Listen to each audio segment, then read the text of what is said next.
Bismillahirrahmanirrahim. Assalamualaikum warahmatullahi wabarakatuh. Alhamdulillahi rabbil alamin. Wabihi nasta'in ala umuri dunya waddin. Wassalatu wassalamu ala asrafil anbiya'i wal mursalin, nabiyyina Muhammad wa ala alihi wa sahbihi wa man tabi'ahum bi ihsanin ila yaumiddin, amma ba'd. Alhamdulillah, anak-anak soleh dan solihah, gimana kabarnya hari ini? Mudah-mudahan semuanya dalam keadaan sehat. Gimana puasanya hari ini? Full atau tidak puasa? Atau di hari-hari sebelumnya sudah ada yang bolong nih puasanya?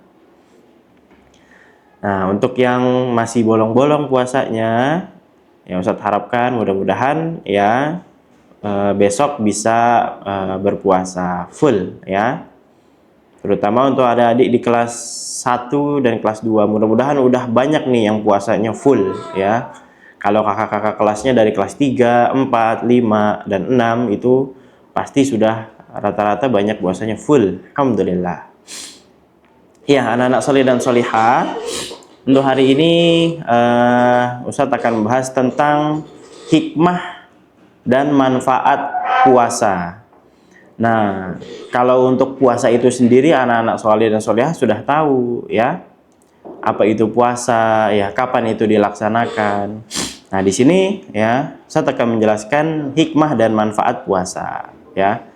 Nah, anak-anak soleh jangan lupa disiapkan buku tulisnya ya, disiapkan alat tulisnya ya, baik itu dengan pensil maupun pulpen. Dicatat yang saya sampaikan ya. Yang pertama, hikmah ya dari puasa, yang pertama adalah menggapai derajat takwa ya, menggapai derajat takwa ya. Allah Subhanahu wa taala berfirman di dalam surat Al-Baqarah ayat 183, A'udzu billahi minasyaitonir rajim. Bismillahirrahmanirrahim. Ya ayyuhalladzina amanu kutiba alaikumus siyamu kama kutiba alal ladzina min qablikum la'allakum tattaqun. Yang artinya, wahai orang-orang yang beriman, diwajibkan atas kamu berpuasa sebagaimana diwajibkan atas orang-orang sebelum kamu agar kamu bertakwa. Ayat ini menunjukkan bahwa di antara hikmah puasa adalah seseorang hamba dapat menggapai derajat takwa. Dan puasa adalah sebab meraih derajat yang mulia. Hal ini dikarenakan dalam puasa seorang akan melaksanakan perintah Allah dan menjauhi setiap larangannya. Ya, jadi di saat kita puasa ya, kita harus lebih semangat dalam beribadah ya. Dan kita harus lebih banyak menjauhi larangan-larangan Allah. Nah, yang pertama adalah di antara bentuk takwa yang pertama ya, orang yang berpuasa akan meninggalkan setiap yang Allah larang ketika itu, yaitu dia meninggalkan makan, minum, dan sebagainya yang sebenarnya sangat condong dan ingin melakukannya.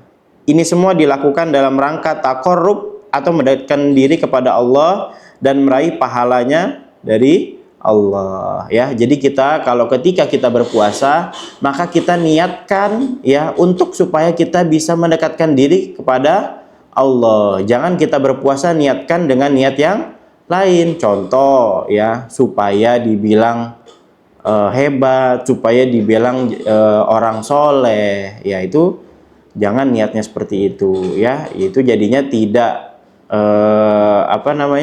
tidak berpuasa ya, puasanya jadi sia-sia karena niatnya bukan karena Allah ya. Itu tidak bisa mendekatkan diri kita kepada Allah jadinya.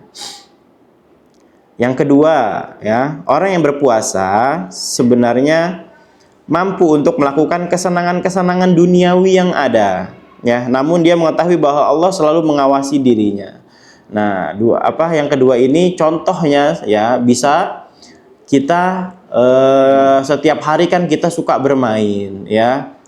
Kemudian bisa bermain di bola, kemudian bahkan kita bisa main game atau bahkan nonton film kesehariannya. Nah, baiknya di bulan Ramadan hal-hal yang seperti itu kita kurangi dan kita perbanyak ya dengan membaca Al-Quran, kemudian membaca buku-buku pengetahuan, ya baik itu pengetahuan umum maupun pengetahuan agama, ya. Kemudian yang ketiga, ketika berpuasa, setiap orang akan semangat melakukan amalan-amalan ketaatan, dan ketaatan merupakan jalan untuk menggapai ketakwaan. Nah, ketika kita lagi puasa, ya biasanya kita lebih semangat nih baca Qur'annya, sholatnya, bener nggak, anak-anak soleh solehah? Ya, pasti lebih semangat. Ya, apalagi ya di 1 minggu pertama bulan puasa, ya kita bisa lihat biasanya masjid itu penuh, ya. Nanti di di pekan kedua biasanya sudah agak berkurang, ya. Kemudian di pekan ketiga biasanya udah pada buka puasa bersama di mall, ya, di restoran-restoran. Akhirnya masjid mulai berkurang lagi jamaahnya, ya.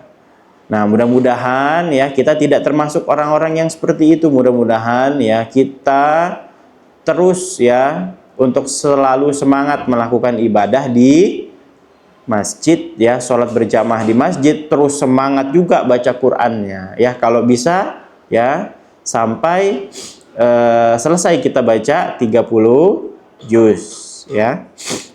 Kemudian hikmah yang kedua, ya, meninggalkan syahwat dan kesenangan dunia, ya.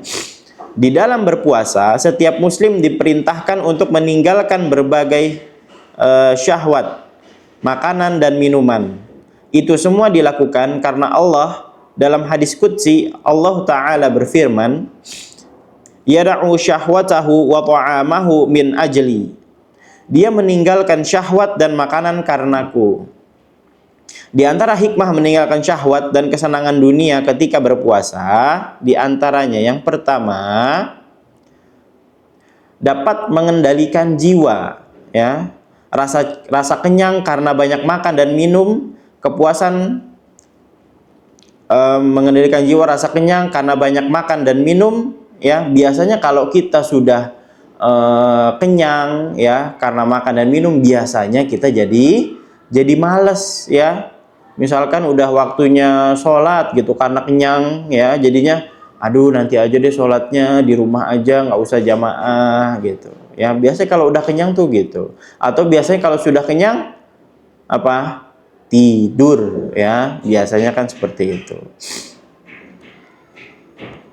Dan juga jadinya kita lalai. Tadi yang Ustaz kasih contoh adalah tentang sholat. Bisa juga dengan contoh-contoh yang lain. Kalau kita udah kenyang, males jadinya baca Quran, udah begak. Nanti ujung-ujungnya tidak baca Al-Quran, ya. Kemudian yang kedua, ya, hati akan menjadi sibuk memikirkan hal-hal baik dan mengingat Allah. Apabila seorang terlalu tersibukkan dengan kesenangan duniawi dan terbuai dengan makanan yang dia lahap, hati pun akan menjadi lalai dari memikirkan Allah Subhanahu wa ta'ala. Mereka akan jadi lebih fokus memikirkan hal-hal dunia, ya. Kemudian yang ketiga, dengan menahan diri dari berbagai kesenangan dunia, orang yang berkecukupan akan semakin tahu bahwa dirinya telah diberikan nikmat yang begitu banyak dibanding orang-orang fakir, miskin, dan yatim piatu. Biasanya orang-orang yang berkecukupan itu mereka selalu merasa, ya, makan bisa sehari 3 kali atau bahkan lebih, punya tempat tinggal yang nyaman gitu, ya. Nah, dengan kita berpuasa, ya, kita juga bisa merasakan apa yang dirasakan orang-orang fakir, miskin, ya, yang belum tentu hari ini mereka bisa makan, ya, atau misalkan hari ini mereka bisa makan, besok belum tentu mereka bisa makan, ya. Kalau kita yang berkecukupan pasti sudah tenang, hari ini makannya ini nih, besok ini nih, besok ayam, besok daging, ya, besok chicken katsu, ya, misalkan. Nah, kalau orang-orang yang fakir, miskin belum tentu. Udah bisa makan nasi aja udah alhamdulillah, ya.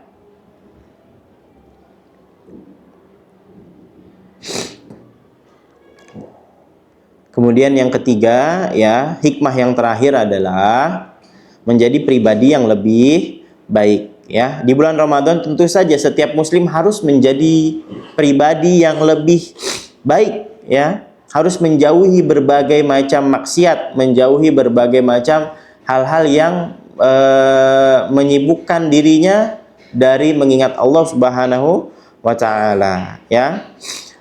Agar apa? Agar puasanya tidak sia-sia, agar puasanya tidak hanya menahan rasa lapar dan haus ya. Yang di sini Rasulullah Shallallahu Alaihi Wasallam bersabda, Rabbus sha'imin hazzuhu min siyamihi al-ju'u wal 'atash. Yang artinya betapa banyak orang yang berpuasa namun dia tidak mendapatkan dari puasanya tersebut kecuali rasa lapar dan haus. Nah, mau kita ya selama udah puasa Ramadan 30 hari ya, terus kita tidak mendekatkan diri kepada Allah, kita malas sholat ya, kemudian kita malas baca Quran, cuman nahan haus sama lapar aja, ya Allah, nanti jadinya puasanya sia-sia ya. Jadi anak-anak saleh dan salihah ya, ketika kita sedang berpuasa ya, Ustaz ingatkan kembali, kita harus rajin ibadah ya, terutama sholat ya, dan juga baca Al-Quran ya. Ya mungkin itu saja yang dapat Ustadz sampaikan ya. Wallahu ta'ala a'lam bishawab. Wassallallahu ala nabiyyan Muhammad wa ala alihi wa sahbihi salam. Subhanakallahumma bihamdika asyhadu an la ilaha illa anta astaghfiruka wa atubu ilaik. Wassalamualaikum warahmatullahi wabarakatuh.